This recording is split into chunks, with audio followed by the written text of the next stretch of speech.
सिंहासन बत्तीसी सातवीं पुतली कोमिति की कथा। सातवें दिन जैसे ही राजा भोज दरबार में पहुंचे और सिंहासन की तरफ बढ़े, सातवीं पुतली कोमिति जागृत हो गई और राजा से बोली, हे राजन, इस सिंहासन पर बैठने की जिद त्याग दो।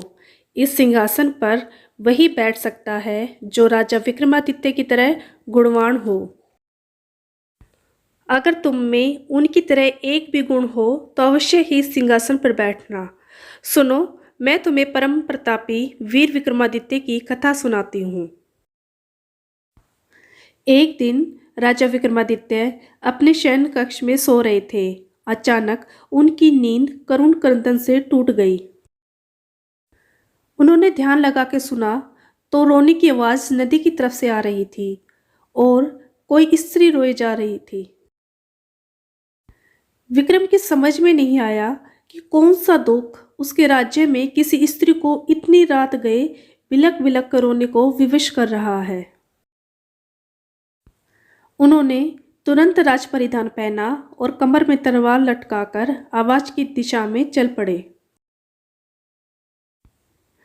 शिप्रा के तट पर आकर उन्हें पता चला कि वह आवाज नदी के दूसरे किनारे पर बसे जंगल से आ रही है। उन्होंने तुरंत नदी में छलांग लगा दी तथा तैरकर दूसरे किनारे पर पहुंचे। फिर चलते चलते उस जगह पहुंचे जहां पर रोने की आवाज आ रही थी। उन्होंने देखा कि झाड़ियों में बैठी एक स्त्री रो रही है। उन्होंने उस स्त्री से रोने का कारण पूछा। स्त्री ने कहा कि वह कई लोगों को अपनी व्यवस्था सुना चुकी है, मगर कोई फायदा नहीं हुआ। राजा ने उसे विश्वास दिलाया कि वे उसकी मदद करने का हर संभव प्रयत्न करेंगे।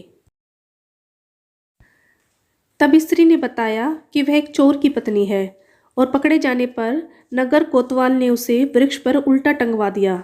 राजा ने पूछा, क्या वह इस फैसले से खुश नहीं है? इस पर औरत ने कहा कि उसे फैसले पर कोई आपत्ति नहीं है, लेकिन वह अपने पति को भूखा प्यासा लटकता नहीं देख सकती।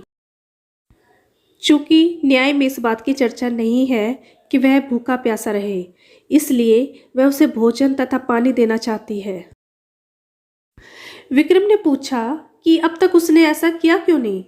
इस पर औरत बोली कि उसका पति इतनी ऊंचाई पर टंगा हुआ है कि वह बगैर किसी की सहायता से उस तक नहीं पहुंच सकती और राजा के डर से कोई भी दंडित व्यक्ति की मदद को तैयार नहीं होता। तब विक्रम ने कहा कि वह उसके साथ चल सकती है। दरअसल वह औरत पिशाचिनी थी। वह लटकने वाला व्यक्ति उसका पति नहीं था। वह उसे राजा के कंधे पर चढ़कर खाना चाहती थी।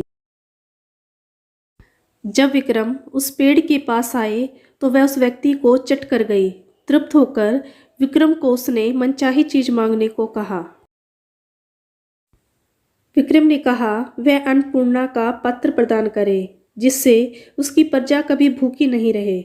इस पर वह पिशाचिनी बोली कि अन्नपूर्णा पात्र देना उसके बस में नहीं, लेकिन उसकी बहन प्रदान कर सकती है। विक्रम उसके साथ चलकर नदी किनारे आए जहां एक झोपड़ी थी। पिशाचिनी की आवाज देने पर उसकी बहन बाहर निकली। बहन को उसने राजा का परिचय दिया और कहा कि राजा विक्रमादित्य अन्नपूर्णा पात्र के सच्चे अधिकारी हैं, अतः वह उन्हें अन्नपूर्णा प्रदान करे। उसकी बहन ने सहर्ष अन्नपूर्णा पात्र उन्हें दे दिया। अन्नपूर्णा लेकर विक्रम अपने महल की ओर रवाना हुए। तब तक भोर हो चुकी थी।